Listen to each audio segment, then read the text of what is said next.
Muy buenos días a todas y a todos. Es un placer reiniciar un poco luego de un hiato el conjunto de webinars. Ayer lo hemos hecho en inglés, hoy día lo hacemos en español, portugués, esta serie de webinars latinos de NEMUS. Ah, en esta etapa, de hecho, NEMUS es parte del esfuerzo del proyecto IMPREP, que es un proyecto demostrativo de implementación de PrEP en servicios públicos de salud en Brasil, México y Perú, apoyado por UNITAID. De hecho, pensamos hacer una presentación específica sobre este proyecto muy pronto para el conocimiento de la región, eh, y creo que va a ser importante discutir otros proyectos e iniciativas que tengan que ver con PrEP, y con prevención combinada, sobre todo en nuevas tecnologías de prevención en el contexto de la región y con la posibilidad de aplicación programática. De otro lado, hemos escogido para el inicio de esta nueva serie de webinars, un resumen sobre las contribuciones principales de la conferencia de la International AIDS Society realizada en París del 23 al 26 de julio pasados. Eh, para presentar este resumen, tenemos el honor de contar con el doctor Omar Suet, director de investigación de la Fundación Huésped en Buenos Aires, Argentina. Uh, Omar es médico especialista en medicina interna y enfermedades infecciosas, magíster en manejo integral de VIH-Sida y doctor en medicina por la Universidad de Barcelona. Él se dedica a la atención de personas con VIH desde 1997 en diversos ámbitos. Entre el 2009 y el 2012 fue asesor regional para tratamiento de VIH-Sida de la OPS, donde apoyó la actualización de las guías de tratamiento de antirretroviral para más de 18 países de esta región. Desde el 2012 es director de investigaciones de la Fundación Huésped de Argentina y de hecho fue presidente del 16 Congreso Nacional de Infectología de Argentina. Actualmente es secretario de la Sociedad Argentina de Infectología. Tenemos entonces el placer de contar con Omar y los dejo con él, no sin antes mencionar que si él va a hacer su presentación y al final, en unos 15 o 20 minutos, vamos a tener tiempo para responder preguntas o ver comentarios de quienes estén participando. Para eso, por favor, usen la ventana de chat del sistema GoToMeeting. Y nada, los dejo entonces con Omar. Por favor, Omar. Hola, ¿qué tal? Muchísimas gracias. Gracias, Carlos, por la invitación y gracias también a toda la gente que trabaja, a todo tu equipo, a todo NEMUS. Me parece una iniciativa brillante para acercar más información a gente en una forma mucho más democrática, mucho más fácil de acceder. Bueno, a mí me pidieron entonces que trate de resumir un poco las contribuciones de la conferencia de París en temas de PrEP. Y lo que quería comenzar diciendo es, a pesar, inevitablemente uno cuando da una presentación también da alguna opinión personal y entonces quería dejarle claro desde el comienzo que soy un convencido de que las intervenciones de prevención de HIV, las clásicas intervenciones son muy efectivas y hay que continuar utilizándolas y por sobre todo el uso del condón, la necesidad de que más gente se haga la prueba y la necesidad de seguir apoyando las consejerías para reducir el riesgo, además como la profilaxis post-exposición, pero que sí es cierto también que hubo una revolución en el campo de la prevención donde se agregan otras intervenciones que han demostrado valor también adicional. Fundamentalmente el tratamiento como prevención, la posibilidad de no transmitir, es algo que no solamente mejora, digamos, la perspectiva de salud pública, sino que alivia a las personas HIV positivas. El uso del autotest, que ojalá en los proyectos de implementación creo que van a empezar a probarse en la región y es muy importante, y el PrEP fundamentalmente. Y dejamos en suspenso todavía cómo vamos a hacer en nuestra región, sobre todo para abordar el problema de las infecciones de transmisión sexual, para las cuales ni siquiera en la región todavía tenemos algoritmos claros y métodos diagnósticos baratos, como es el caso de la gonorrea y la clamidia, y por eso nos enfocamos prácticamente en el uso de la BDRL y de la sífilis. Pero sin embargo en la conferencia hubo de todo esto, ¿no? No hubo solamente de PrEP, hubo de todo. Vemos como hubo 200 pósters de testeo, vemos algo de self-testing, pero también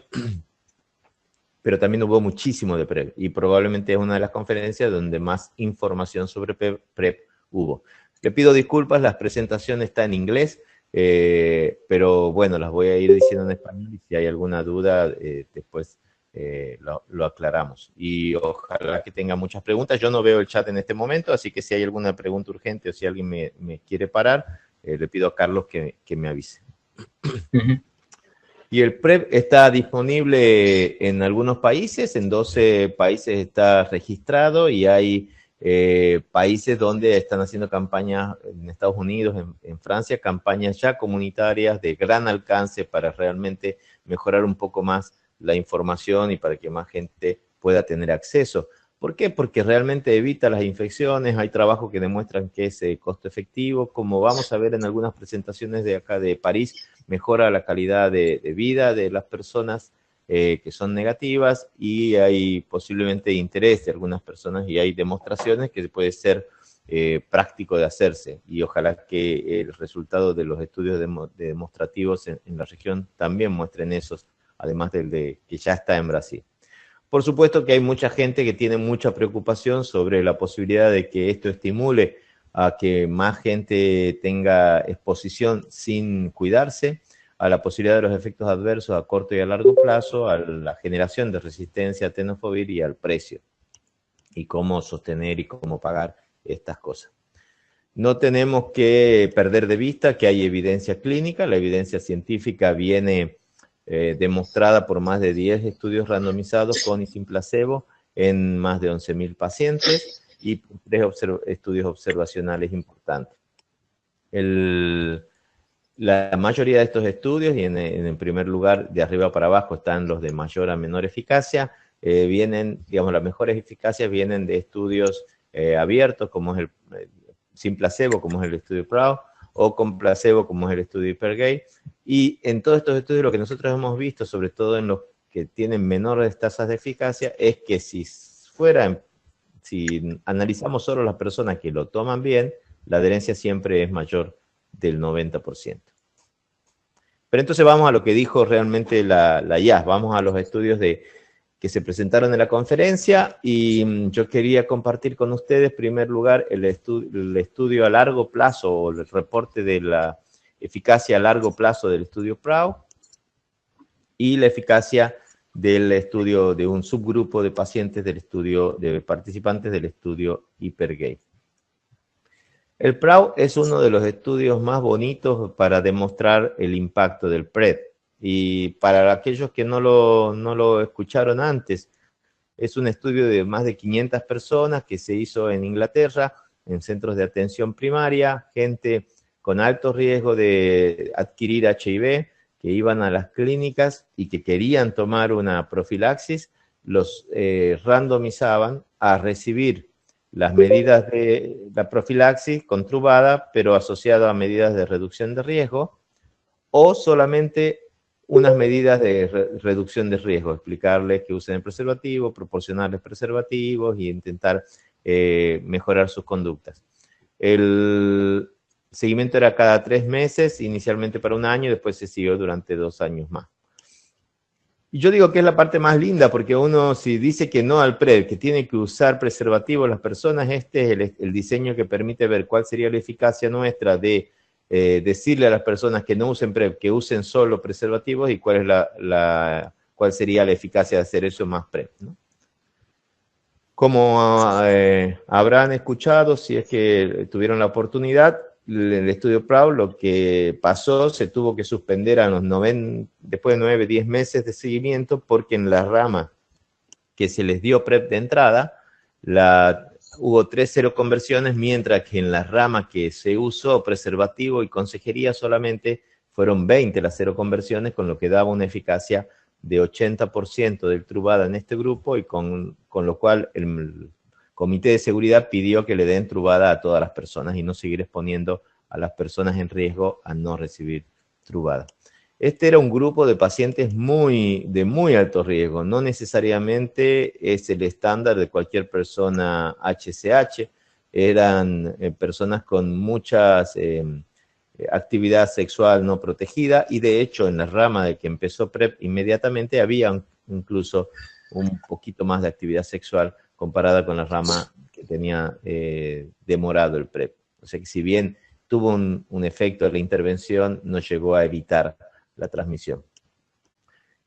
Pero tampoco hubo diferencias en la exposición a infecciones de transmisión sexual y en la prevalencia de infecciones de transmisión sexual, con lo que sugiere que los que se cuidaron más no eran los que estaban a mayor riesgo dentro de ese grupo de los que estaban participando.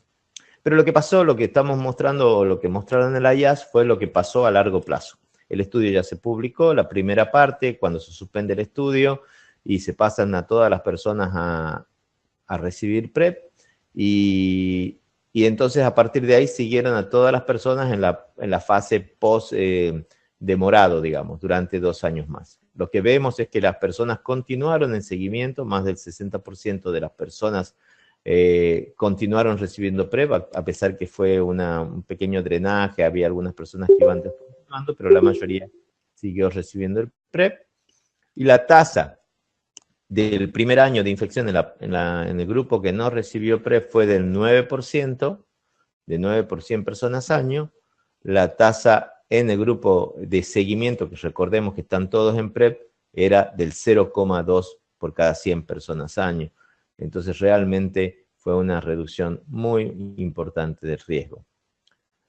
Las infecciones de transmisión sexual siguieron siendo altas durante todo el estudio, durante todas las fases del estudio, con esta pequeña reducción que habíamos visto aquí en la rama demorada de clamidia rectal, pero que después volvió a su cauce normal, digamos, lamentablemente a tasas de un 30%, o sea que es algo que vamos a tener que pensar en nuestros programas de PrEP, que tenemos que tener formas de detectar a nivel rectal clamidia y gonococo, no solamente con las supuraciones uretrales, o si no, vamos a tener que dar tratamiento preventivo, como se está sugiriendo también en otros estudios. En conclusión, en este seguimiento a largo plazo del estudio PROUD, 3 años después de iniciar el PrEP, 60 participantes todavía estaban recibiendo esta droga. La tasa muy alta de infección bacteriana confirma la necesidad de PrEP en esta población, porque muchas de estas personas se hubieran infectado también de HIV, de no haber sido por la medicación. La reducción de la incidencia se mantiene a lo largo del tiempo y es durable la efectividad a largo tiempo, y de los pocos casos que se dieron de cero conversión fueron pacientes en el primer año y un paciente posteriormente que había abandonado la medicación. El segundo estudio también es un estudio muy bonito, también publicado hace unos años, y que se llama estudio Hypergay. Para los que no lo recuerdan bien, es un estudio que se hizo en Francia, en 400 hombres que tienen sexo con hombres, que tenían alto riesgo de adquirir HIV, definido por tener 12 personas con las cuales habían tenido sexo anal sin preservativo en los últimos 6 meses. A estas personas se las randomizaba a recibir placebo o a recibir tenofovir FTC, obviamente que con las medidas de prevención y preservativos también. Y lo que tiene de característico este estudio es que en vez de tomar una pastilla por día, como se sugiere el uso de PrEP según los estudios anteriores, en este estudio lo que se promovía era dos pastillas, el día antes o 2 horas antes de la relación sexual, una pastilla el día posterior y una pastilla a las 48 horas. Y si la persona tenía una relación adicional, bueno, ahí continuar con un día más hasta asegurar 2 días de trubada, una sola pastilla por día después del acto sexual. Este estudio también se cerró antes de tiempo, en noviembre de 2014, también se cerró porque demostró una eficacia mayor a la esperada, y el Comité de Seguridad también pidió que todos pasen a la rama de tenofovir FTC con este mismo esquema y siguiendo visitas cada 2 meses como estaba establecido en el protocolo. Y es así entonces que en la parte inicial del estudio, cuando las personas de la rama placebo no tomaban medicación, tenían una tasa de incidencia de 6 por 100 personas, 6 de cada 100 de estas personas se infectaron, mientras que en la rama que estaban tomando medicación, menos de una persona se infectó por cada 100 que estaban recibiendo la medicación, también una tasa del 86%. Y en la fase de seguimiento, en la fase de segundo y tercer año, esto se redujo todavía a una eficacia del 97% y menos de la mitad de una persona, digamos, menos de una persona cada 200 se infectaron en este seguimiento. Si uno mira la cantidad de pastillas que toman las personas, que tomaban las personas cada 2 meses, cada línea horizontal es una persona y cada columna es un periodo de 2 meses, y en colores más oscuros están los que tomaban muchísimas pastillas. Ven que hay personas que prácticamente estaban en PrEP continuo toda la semana porque tenían muchas relaciones sexuales. Acá la mediana de pastillas que tomó la gente fue de 15 y había un promedio de 10 relaciones sexuales por mes.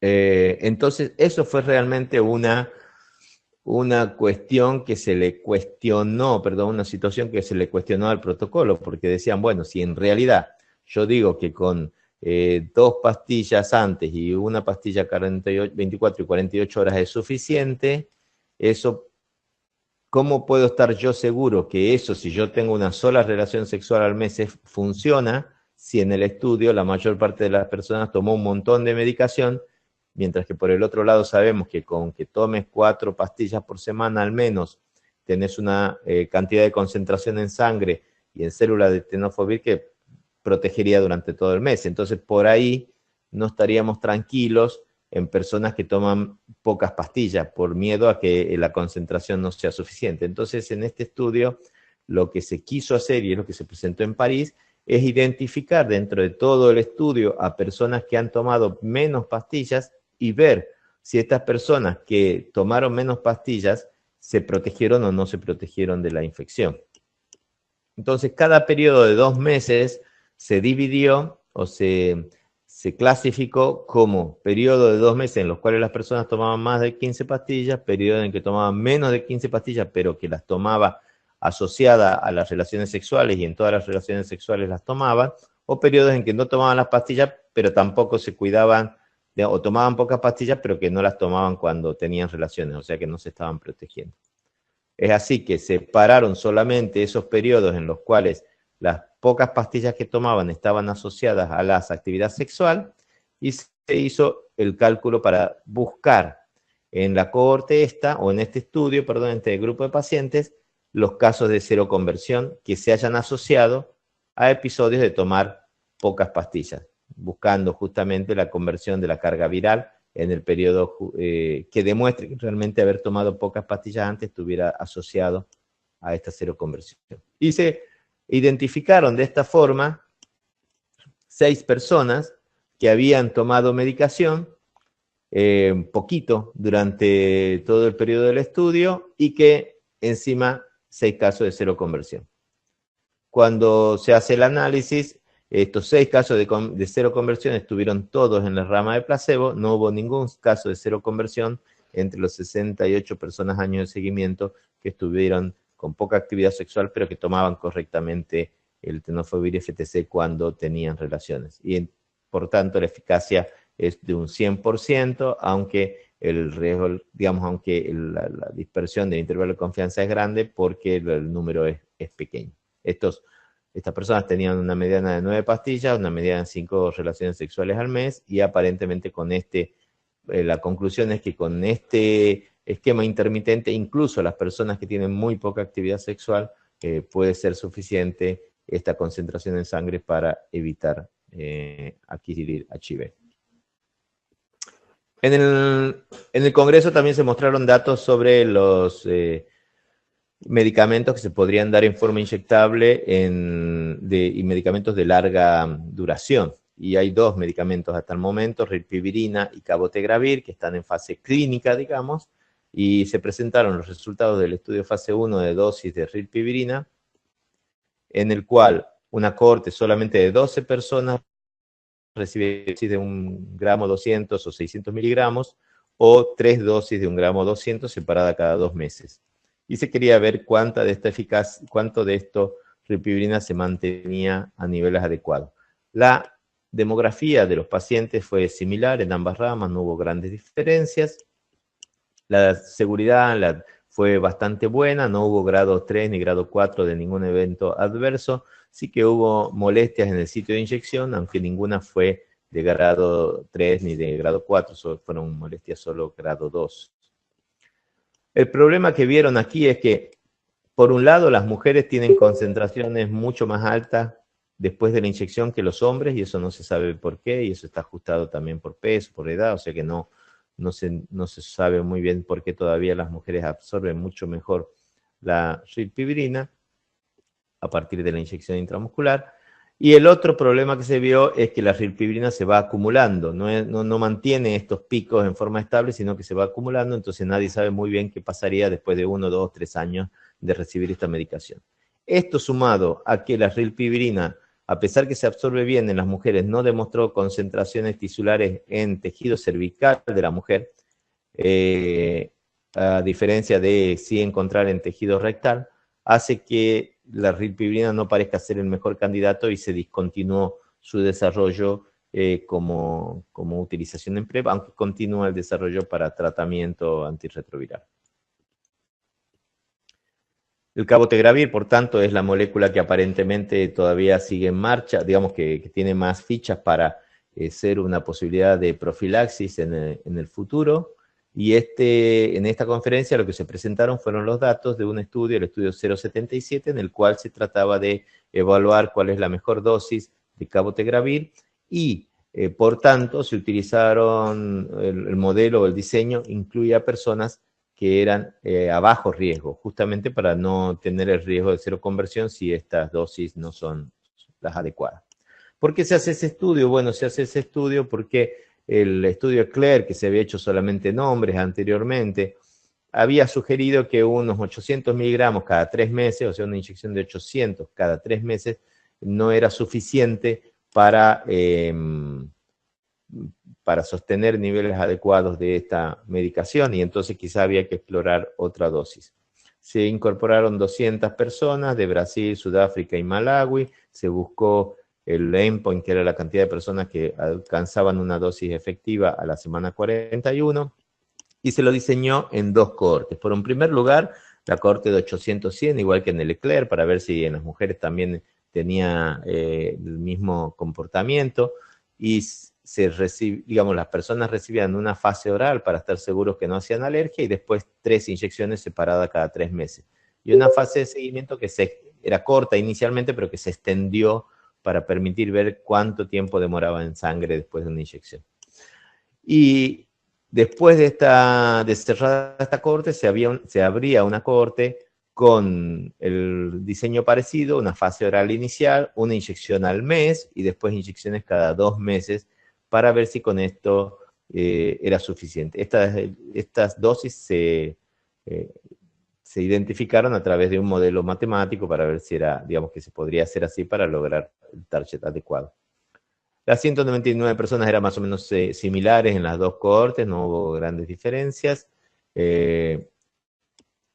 Y la gran mayoría de los pacientes terminaron el estudio como estaba planeado. En la cohorte 1, que era la cohorte que tenía más dosis, unas inyecciones un poco más dolorosas, el 80% terminó el estudio, mientras que en la cohorte 2, el 90% de las personas, tanto en placebo como en cabotegravir, terminó el estudio. La toxicidad fue aceptable, no hubo grandes eventos adversos. Los grados 2 fueron similares en ambos grupos. Parece ser alto, pero la verdad que cualquier cosita para la cual la paciente toma una medicación durante un año de seguimiento se incluye acá como un grado 2, y esto puede ser desde un dolor de cabeza hasta un resfrío. Lo que sí hubo diferencia fue en la inyección, el dolor en el sitio de inyección. Obviamente el grupo de cabotegravir tuvo 1/3 comparado con el placebo, que era solución fisiológica, y el dolor de cabeza, que era más frecuente en el grupo que recibía cabotegravir. Este 40% de creatinina, tengan en cuenta que la disminución que establece este grado 2 es menos del 90%, y realmente muchos de estos pacientes era menos de 90 mililitros por minuto, es no significativo. Hubo 12 discontinuaciones, 7% de los que recibieron cabotegravir discontinuaron por problemas en casi todos, excepto uno, salvo en el caso de la convulsión, por situaciones no asociadas al cabotegravir. Hubo 6 eventos adversos en las ramas, de hecho menos eventos adversos en el cabotegravir que en el placebo, tampoco asociados con el cabotegravir, y un caso de seroconversión un año después de haber suspendido el cabotegravir, que afortunadamente no tuvo resistencia a esta droga. Un tercio de los participantes en la primera cohorte, que recibían 3 inyecciones separadas por 3 meses, tuvieron molestias importantes, moderadas o severas. Y si vemos los que recibían 600 miligramos cada 2 meses, vemos cómo esto era un poco menor, digamos, en cada uno de los periodos. En la primera cohorte, la concentración de droga, para que tengan claro, debería ser de 4, entre 4 y 8, digamos, hubiera sido ideal. En muchos casos bajaba y pasaba esta línea, que es la línea que es inaceptable, digamos, porque está muy cerca de la IC90 del virus. Y en mujeres era bastante diferente que en hombres, aunque un poquito mejor. Pero por suerte, en la cohorte 2, después del primer mes, después de la segunda inyección, todos los pacientes estaban muy cercanos a la IC90, más de 4 veces la IC90, y hombres y mujeres tenían un comportamiento similar, y por eso esta es la dosis que se utilizó para el desarrollo de los nuevos estudios que vienen. Y entonces, en resumen, el cabotegravir a 600 fue bien tolerado en hombres y mujeres. Las inyecciones en el sitio de infección son frecuentes, pero solamente una persona tuvo que suspender por esto, y que una dosis cada 2 meses, con una dosis inicial al mes, va a ser la dosis de los siguientes estudios de fase 3, porque es la dosis adecuada. Este estudio es el 083, y es un estudio que establece, sí, en personas de alto riesgo, una dosis al mes y después cada 2 meses durante 3 años, y que planea enrolar 4.500 personas en diferentes partes del mundo, en Estados Unidos, África, Asia y Latinoamérica. Tanto los sitios de Perú como los de Brasil, como el sitio nuestro en Argentina, están enrolando o van a empezar a enrolar pacientes para este estudio, que es muy interesante y que va a comparar el cabotegravir con tenofovir en tricitabina. Con respecto a PrEP, también lo que se buscó durante la conferencia fue mostrar, digamos, cuáles fueron las percepciones y las preferencias de las personas que reciben PrEP en estos estudios. Por un lado, un estudio cualitativo de las personas del estudio PROUD, en 41 personas, con entrevistas en profundidad, en las cuales se miraron varias esferas diferentes, y no hubo grandes cosas llamativas, salvo en este dominio, como decimos cuando hablamos de investigación social, en el dominio de los beneficios psicosociales. Y realmente a mí me hace, cuando leía estas frases, y perdón que están en inglés, pero cuando las leía yo, recordaba mucho de las veces que hablo con gente que está en riesgo, y realmente identificaba a muchas de estas personas. Como que el PrEP ha podido reemplazar el miedo que sufren cuando están durante la relación sexual, el miedo de infectarse o el riesgo de infectarse, o el miedo al riesgo, que le pudo por fin sacar esta preocupación y que ha mejorado su vida en los últimos 2 años, que le ha sacado un peso de los últimos 25 años, y que por primera vez en la vida puede disfrutar de una relación sexual sin pensar, uy, ¿qué me va a pasar ahora?, ¿no? Que es clásicamente escuchamos a veces. Pero también ha podido dar lugar a relaciones sexuales más íntimas, a una más situación de control, a una más, aunque algunos también mayor desinhibición, también en algunos pocos casos. Y obviamente que todo esto se asocia a una mejor salud mental en este sentido. Otro estudio de percepciones se hizo en la cohorte de Alemania, de Ámsterdam, en la cual, que es un estudio de cohorte, un estudio de implementación de proyectos de PrEP entre hombres que tienen sexo con hombres y mujeres transgénero, que les permiten usar ya sea diario o intermitente, y que permite cambiar de diario a intermitente según la decisión de los usuarios.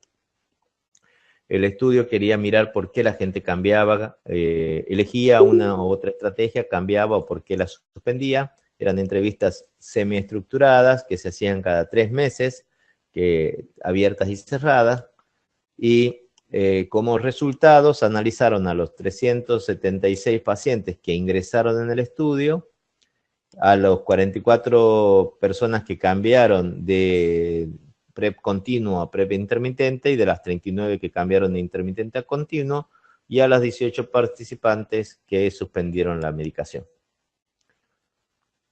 Cuando analizan por qué una persona prefiere PrEP, ya sea continuo o intermitente, básicamente la cuestión, la configuración de su actividad sexual es lo que domina la decisión de tomar continuo o intermitente. Aquellas personas que planean muy bien sus próximas relaciones sexuales, por ejemplo, los chicos jóvenes que van a una discoteca y se preparan para tener relaciones y que es poco probable que tengan relaciones en otros momentos, eligen mayormente el PrEP intermitente, porque no sienten la necesidad de estarlo tomando en otros momentos que no están en riesgo. Sin embargo, las personas que no tienen un sexo planeado, estructurado, o que tienen miedo de no ser adherentes en esos momentos, prefieren utilizar el PrEP continuo. También lo mismo es lo que motivó a cambiar el régimen, es decir, las personas que sentían que tenían más relaciones sexuales cambiaron de PrEP intermitente a continuo, y las personas que tenían menos sexo que el que habían pensado cambian del continuo al intermitente. Con respecto a los efectos adversos, una proporción interesante cambió de uno a otro por toxicidad o por efectos adversos. Llamativamente, hubo varios, un 15% que cambió de intermitente a continuo para mejorar efectos adversos del intermitente, que probablemente estuviera relacionado con una dosis doble de tenofovir en tricitabina al inicio, o sea, el día antes. La gente que suspendía temporariamente el PrEP lo suspendía en base a problemas con la adherencia de la medicación, o con periodos de vacaciones de sexo, digamos, ¿no? Un 28% de los casos que no tenían sexo en esa situación.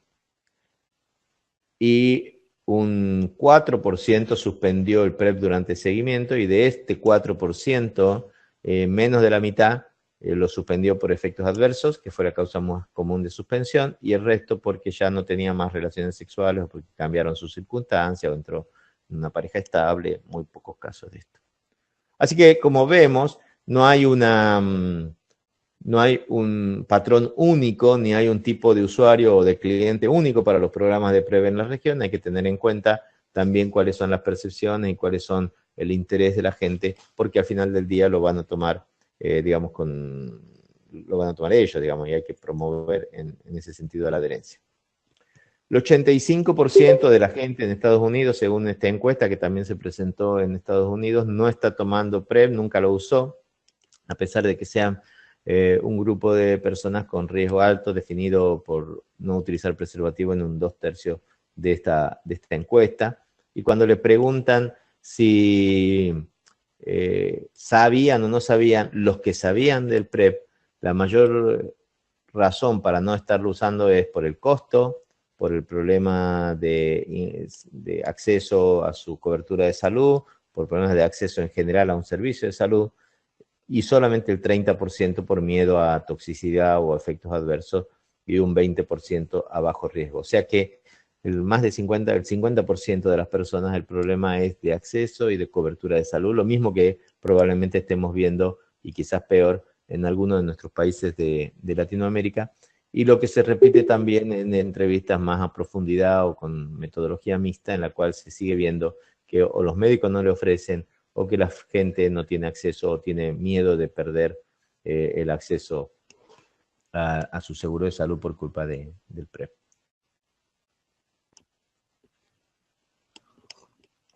Con respecto a infecciones de transmisión sexual, es lo que mucha gente esgrime, que si nosotros empezamos con programas de PrEP, va a haber una epidemia de infecciones de transmisión sexual que va a ser incontrolable y que vamos a estar motivando, digamos, y va a ser secundario a este aumento de PrEP con consiguiente costo y morbilidad.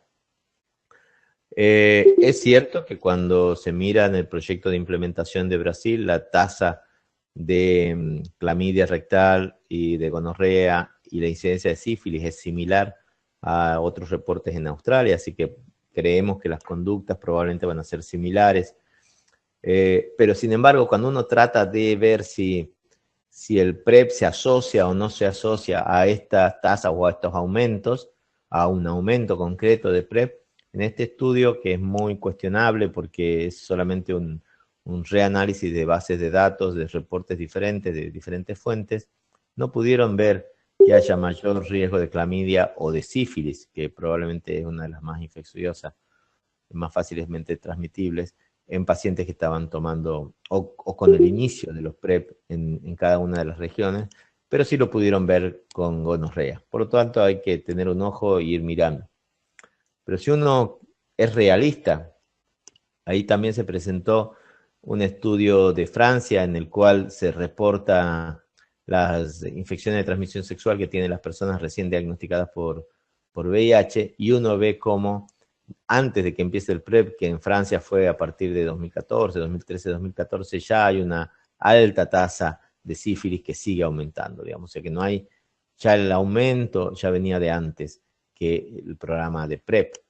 Lo mismo se ve, y en este otro póster de Roussel, que en diferentes países las tasas de aumento empezaron en Canadá en 2010, en Estados Unidos 2007, en el 2000 en Alemania, quizá mucho más temprano que en otros países, y en el 2000 también en Suiza. No es Suiza, perdón, Suecia. Por lo tanto, tenemos que tener en claro que las personas que están en mayor riesgo y las personas con HIV tienen patrones de adquisición de infección de transmisión sexual diferentes a la población general, y que tienen más, y que viene aumentando, sobre todo antes que aparezca el PrEP, por lo cual vamos a tener que tener una estrategia para eso.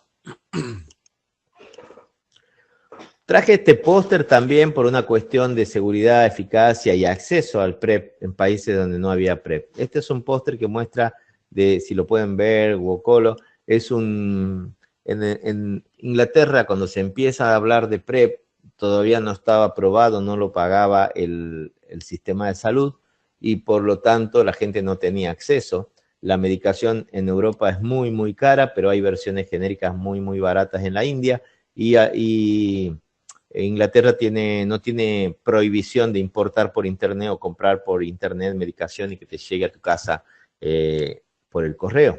Entonces, lo que hizo el sistema de salud, en vez de llamar a la policía para que estas personas no hagan esto, fue idear una provisión de consejería, un servicio a estas personas, y les ofreció hacerle los análisis, hacerle las pruebas de ITS y darle consejería en adherencia para explicarles cómo tomar bien el PrEP.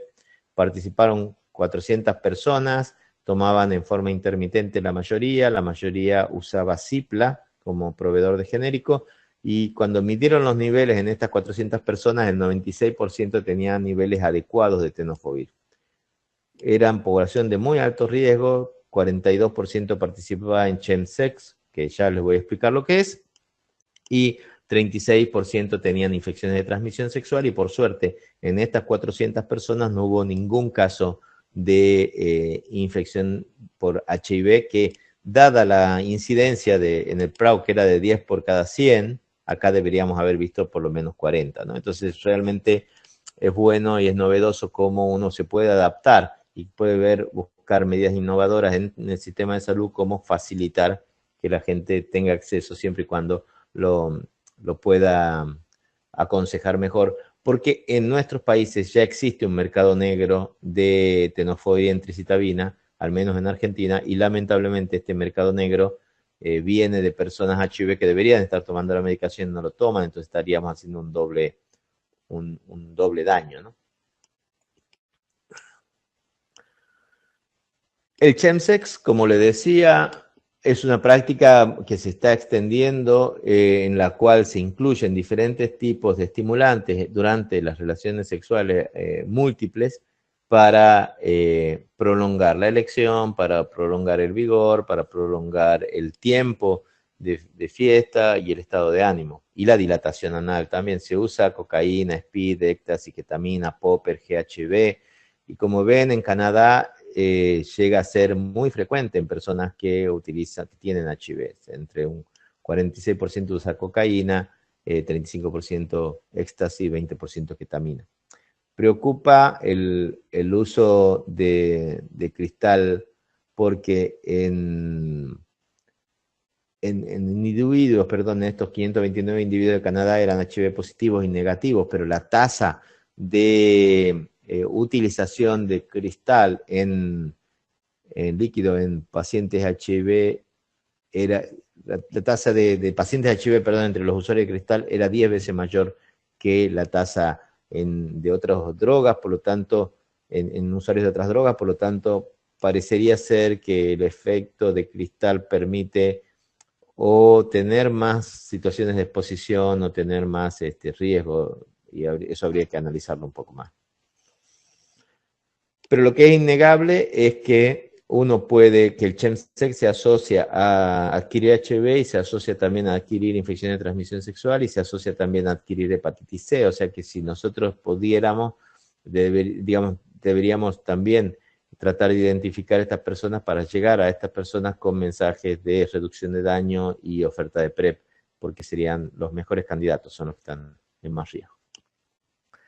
Ya casi para terminar, dos perlitas pequeñas que nos ejemplifican la necesidad de estar seguros que si empezamos PrEP en una persona, tenemos que estar seguros que no tiene que tener infección por HIV y una infección aguda, digamos, que no estén en periodo de ventana. Y si están en periodo de ventana, los tenemos que identificar rápido y tratarlos. En los estudios se ve que si una persona empieza el tratamiento mientras está con infección aguda, el PrEP, mientras está en infección aguda, estaría haciendo doble terapia en un momento donde la carga viral es muy, muy alta y por lo tanto está con mucho riesgo de adquirir resistencia y ese riesgo es de un 27% aproximadamente. Y por eso es que los usuarios de PrEP se les pide muy claramente que se hagan las pruebas de HIV inmediatamente antes, que no hayan tenido una exposición de riesgo en los últimos 14 o 28 días, depende de las guías, que no tenga fiebre, ganglios, rash, ni ninguna situación clínica que que haga sospechar que está con infección aguda. Y si tuviera dudas, repetir al mes el estudio de HIV para comenzar recién ahí el PrEP. O alternativamente, si tenés carga viral y tenés resultados rápidos, hacer una carga viral. Este caso en Francia hizo todo eso, no tenía infección aguda cuando empezó el tratamiento y tuvo la mala suerte de tomar el tenofovir entricitabina, le iba muy bien, tenía niveles adecuados, era adherente y a pesar de eso participó en una fiesta de chemsex en Berlín, tuvo múltiples parejas y consumiendo sustancias y en forma pasiva y sin protección, y adquirió una cepa resistente al tenofovir entricitabina y resistente también a inhibidores de proteasa, así que posiblemente el PrEP falló porque el virus no pudo ser contenido porque ya era resistente de entrada. Lamentablemente no se pudo identificar el paciente fuente como para estar seguro que ya la cepa era resistente de antes, pero que nos recuerda que a la hora de hablar con nuestros usuarios de PrEP hay que ser claros en que a veces puede fallar. O sea, que tienen que tratar de continuar utilizando preservativo. Sin embargo, esta situación es muy poco frecuente, menos del 0,1% de los casos de usuarios de PrEP, si estamos seguros que no tuvo infección aguda. Este es otro caso, el otro póster, una persona que empezó PrEP después de 10 días de haberse infectado, apenas empieza PrEP, le hacen la carga viral y le llega la carga viral a la semana, la carga viral es muy bajita y digamos, inmediatamente se le empieza un tratamiento triple y el paciente rápidamente es indetectable y rápidamente controla el virus, y durante todos los 2 años de seguimiento los médicos se divirtieron, se entretuvieron sacándole biopsias y muestras de todas partes para intentar ver si el paciente tenía virus o si se había curado. Se pudo, de todos modos, con el tratamiento tan temprano, digamos, porque hace 2 años se pensaba que, digamos, estaba lo del Mississippi Baby, había mucho interés en ver si tratando muy tempranamente uno podía curar o evitar o abortar la infección.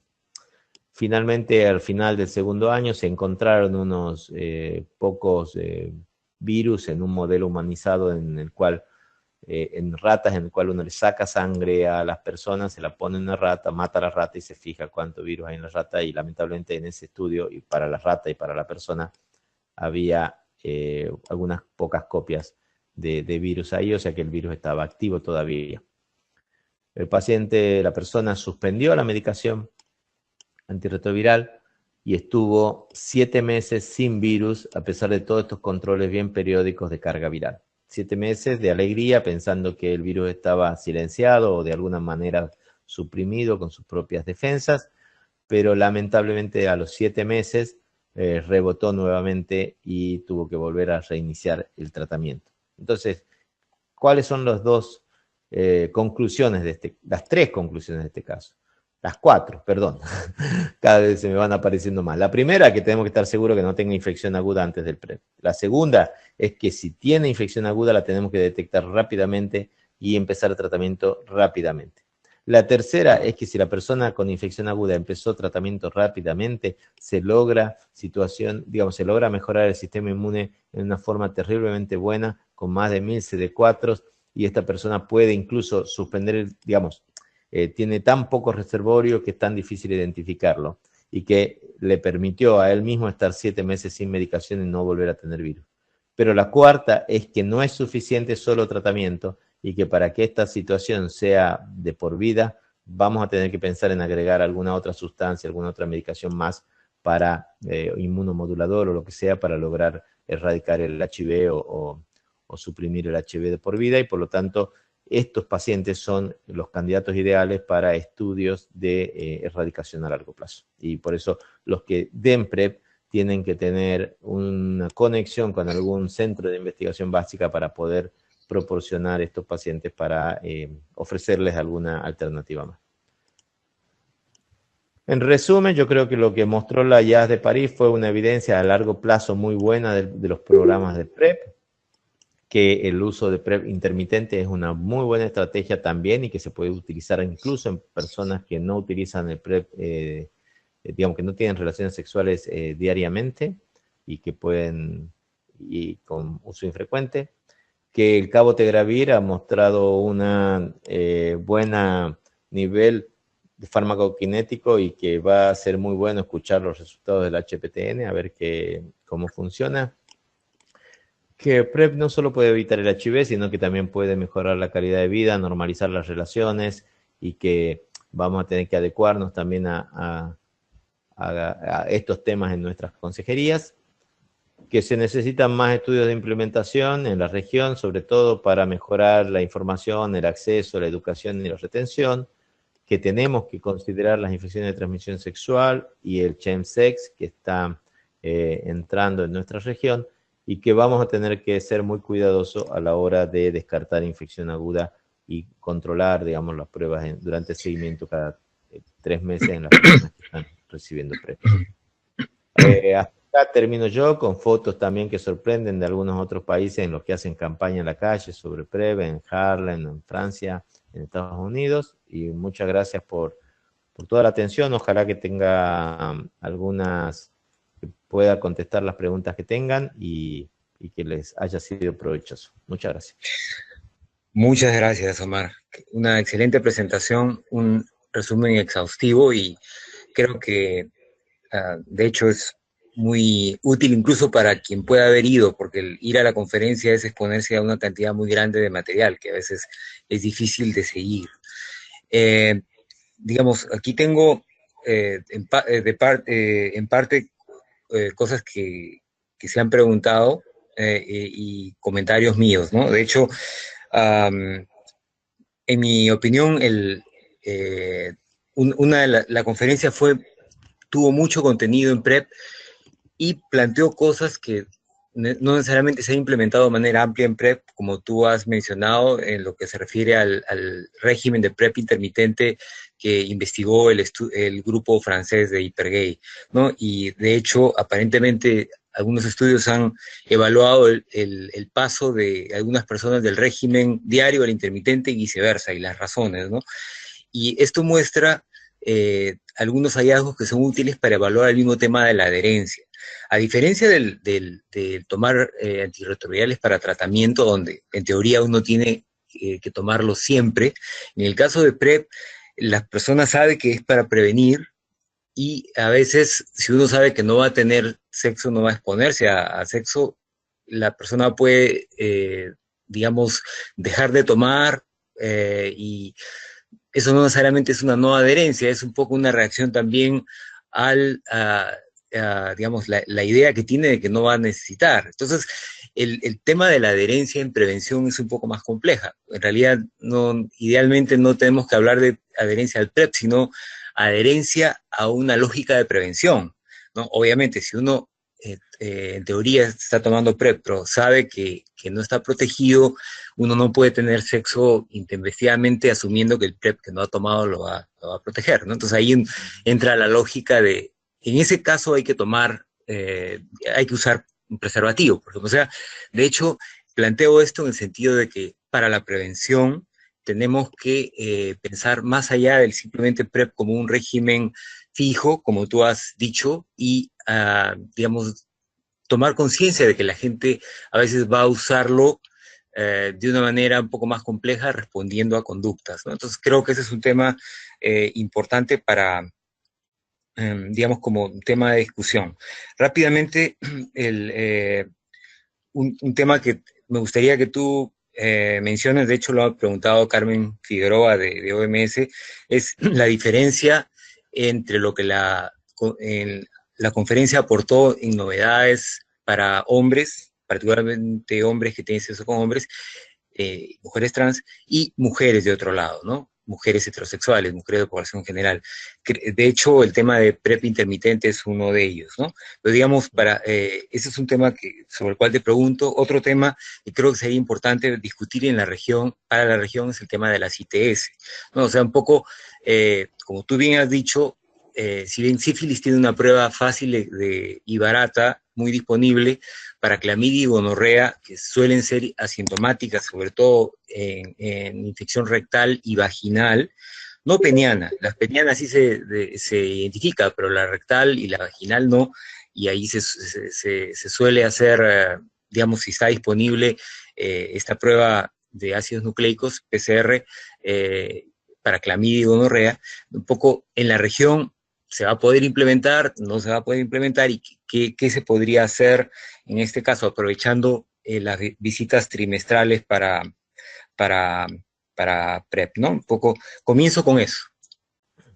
Gracias, gracias Carlos. Sí, creo que lo de mujeres es muy relevante, muy importante tener en cuenta que no hay ningún estudio, al menos en esta conferencia no se presentó ningún estudio de PrEP intermitente en mujeres. O sea que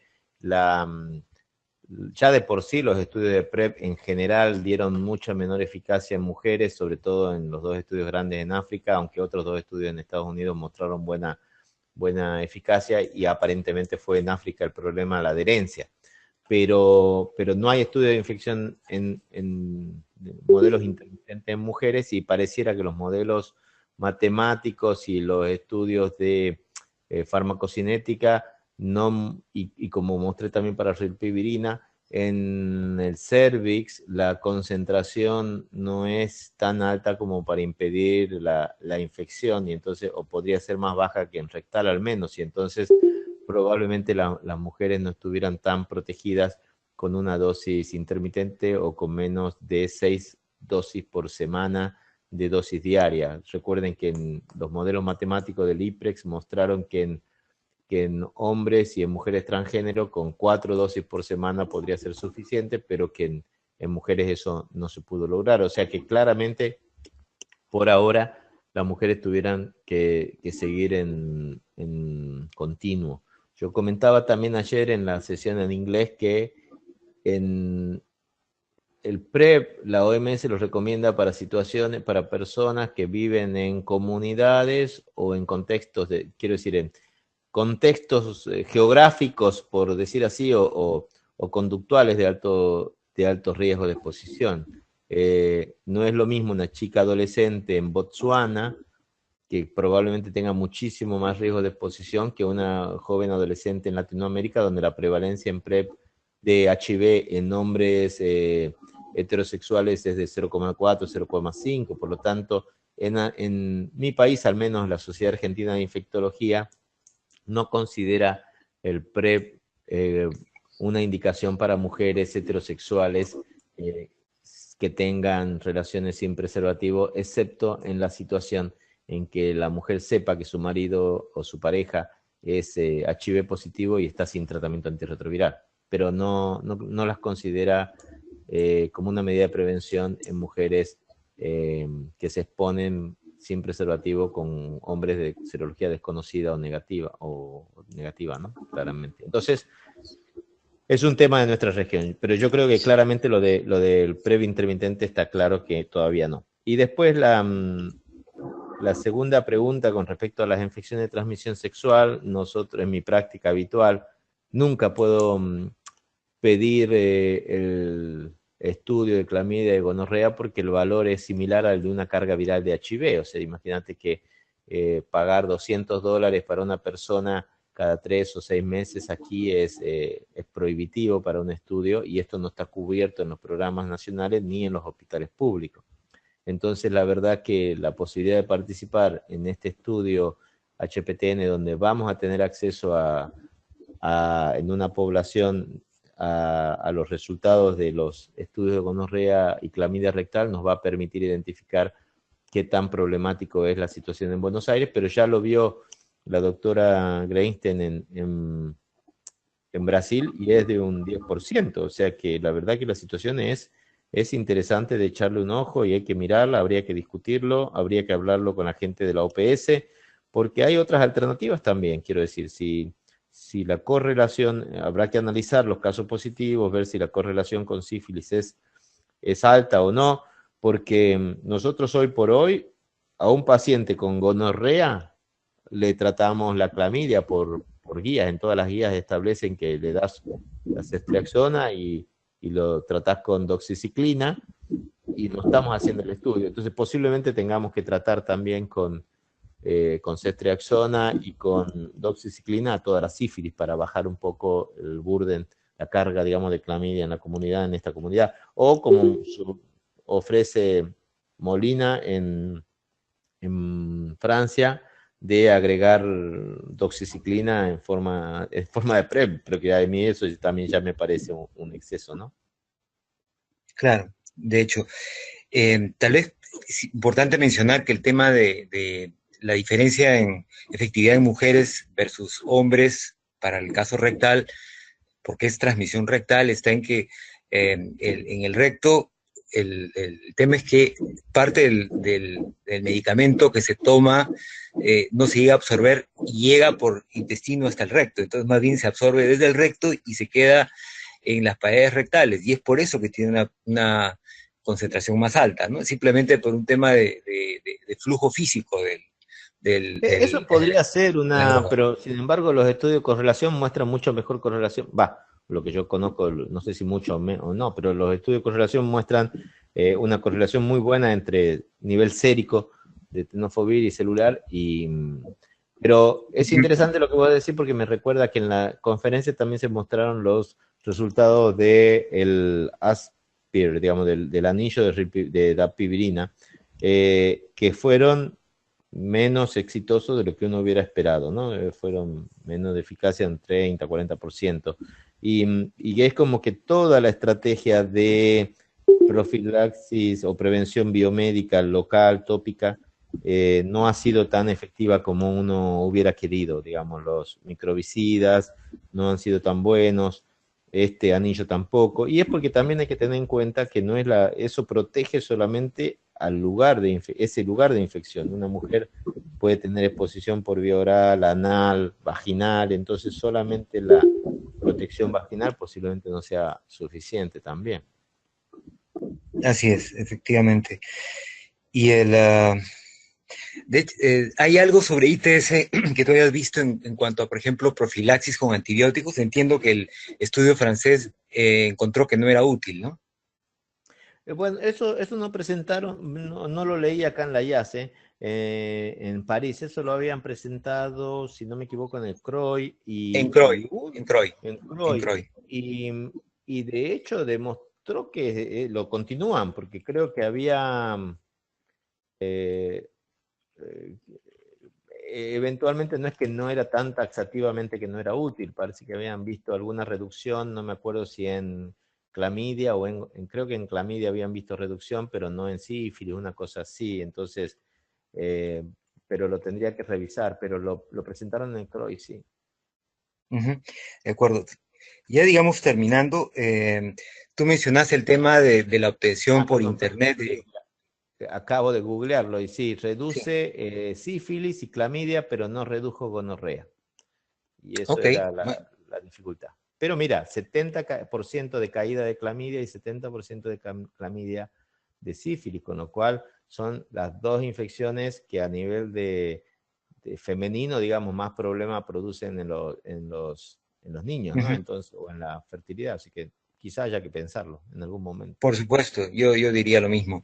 Tal vez el tema de obtención a través del Internet, del PrEP, yo estoy de acuerdo en que es un recurso, digamos, en caso de que haya de que haya personas que están bien enteradas y que quieren, digamos, toman el toro por las astas, tienen la iniciativa de obtenerlo, ¿no? Pero obviamente el lado negativo está en que no hay forma de controlar bien el tema o sea, el monitoreo que el Exacto. sistema de salud idealmente debe realizar en el caso del uso de PrEP, ¿no? Comenzar PrEP si es que está bien claro que uno no está infectado y asegurar que no se produce una infección durante la toma de PrEP, ¿no? Entonces, Exacto. obviamente esto puede funcionar cuando hay gente educada que sabe, digamos, que tiene recursos y tiene capacidad para monitorearse a sí misma o tiene alguien que lo haga de manera informal, ¿no? Un poco, Ujú. eso creo que es ahí importante.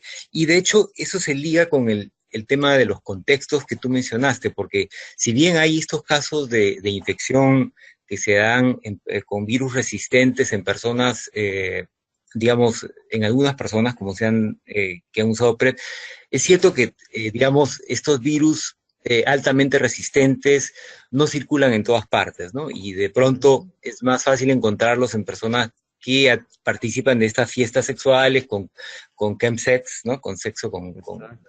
químico, o sea, que tienen muchas relaciones en una sola sesión. Un poco, de hecho, ahí es más fácil que ocurran ese tipo de contactos. Sí, Bueno, porque si no, seguramente la epidemia tendría ya otra cara, ¿no? Pero en fin, totalmente. eh, oye, de Sí, y verdad, ahora, sí. estos últimos años, la epidemia en nuestra región se está masculinizando otra vez, digamos, Ujú. lo que era un miedo hace unos años que se pueda feminizar y expandir entre todas las mujeres, no se ha demostrado. Y en mi país, por ejemplo, las nuevas infecciones de HIV están, la, la proporción de nuevas infecciones está reduciéndose en todos los grupos etarios y en hombres y en mujeres, salvo en jóvenes gay de 15 a 29 años, o sea que la epidemia en Argentina, y salvo en mayores de 50 años, o sea que en Argentina la epidemia está pasando por gente mayor de 50 y chicos gay, ¿no? Entonces son los grupos que probablemente tendríamos que afrontar o que... Así es. Es interesante eso, y eso se ha visto en varios lugares también, en personas muy mayores que de repente ya se cansaron o que comenzaron tarde y no estaban enteradas. En fin, habría que, ese grupo de gente mayor hay que investigar, pero el grupo de gente joven, bueno, lamentablemente es más o menos obvio que ahí hay un tema de falta de información y también una generación nueva que no se expuso al, al, a la, al problema social de la muerte y de la enfermedad de los amigos, ¿no? Que no tuvo contacto con lo más duro de la epidemia. Pero en fin, creo que todo esto es un tema que muestra, un poco solo un tema sobre lo de las mujeres. O sea, obviamente, siempre a veces se ha planteado el tema de qué grupo está más afectado, hombres o mujeres, como un uh, factor ligado a necesidad de priorizar tal o cual, o recursos, ¿no? Entonces, eso no tiene nada que ver, ¿no? En principio, mientras menos infección hay en mujeres y en hombres, mejor estamos, y el que haya pocos casos en mujeres o en hombres no significa que no haya que dedicar recursos de prevención y tratamiento para mujeres y para hombres, ¿no? O sea, creo que no debemos ver la prioridad sobre la base del número de casos, porque a veces eso hace que uno quiera mantener datos de incidencia o de prevalencia altos para decir necesitamos, ¿no? Eso, creo que esa es una lógica peligrosa. Bueno, esa es una ¿No? lógica que está ocurriendo en Preve, es bueno que lo menciones. Nosotros tuvimos un simposio aquí la semana pasada y al margen de todas las discusiones sobre la necesidad de tener PrEP a bajo costo, que la verdad que se puede conseguir fácilmente, porque por $15 se puede conseguir a través del Fondo Estratégico el tenofovir en pristina, y la necesidad de monitorear y el riesgo, digamos, de que algunas personas puedan tener alguna toxicidad, que ya demostraron los estudios de PrEP que son muy seguros en población joven. Quizá hay que prestar más atención a población grande. La sociedad civil se manifestó expresamente contra el PrEP. La sociedad civil, cuando digo la sociedad civil, son organizaciones, está Alma acá, no sé por ahí si tiene algún comentario, pero a ver cómo es en el resto de la región, pero la sociedad civil de organizaciones de personas viviendo con VIH, una gran preocupación y una gran negativa con pancartas diciendo no al PrEP, sí a la adherencia, la cual respeto mucho, digo, yo creo que no habría nada de esto, no estaríamos hoy hablando de terminar la epidemia en el 2030 si no fuera gracias a la sociedad civil, ¿no? Pero que me llamó un poco la atención esa dualidad, y yo creo que parte de esa dualidad es de ahí mismo, es del miedo a que los que deciden qué recursos utilizar terminen quitándole atención a la prevención, quitándole atención a los preservativos, quitándole atención a los programas de HIV para poder financiar PrEP. Y yo creo que eso no debería ser la idea, ¿no? Lo que se demostró que funcionó no debería tocarse, pero tendríamos que claramente reconocer que probablemente hay otras cosas más que se podrían también considerar. Así es. No sé si Alma, tiene posibilidad de Alma de hablar, sí, no sé si... sí, Alma quiere, le voy a dar no sé si yo le tengo que dar o... a ver si yo le puedo dar. Miguel, puedes abrir el micrófono de Alma, o Alma, no sé si tiene su micrófono abierto. Ok, Alma, por favor, participa brevemente porque no tenemos mucho tiempo. Sí. Sí, claro, yo también estoy por salir a otra reunión, pero gracias por el espacio para poder referirme un poco al tema. Y si bien es cierto que en algunos grupos de personas con VIH se ha expresado más el tema de adherencia y se enfoca y prioriza más el tema de adherencia que el tema de PrEP, yo creo que por falta de información quizás no hemos llegado a toda la población de personas con VIH para concientizar y sensibilizar sobre el tema. En particular, creo que el tema de medicación y acceso a medicamentos, tanto preexposición como en personas positivas, es un tema de derechos humanos. ¿Qué tanto tienen las personas con VIH para acceder a sus medicamentos, como las personas que no lo tienen también a demandar para no infectarse? Entonces, pero no hemos impulsado esa línea lo suficiente, y de verdad que sí agradezco mucho todos los esfuerzos en empujar el tema de PrEP, y pues desde ITPC estamos también apoyando en brindar el conocimiento científico a la población, no solo de VIH, sino también a la población LGBTI, porque también había oposición desde las mismas poblaciones, por ejemplo, la población trans, población de trabajadores o trabajadoras sexuales.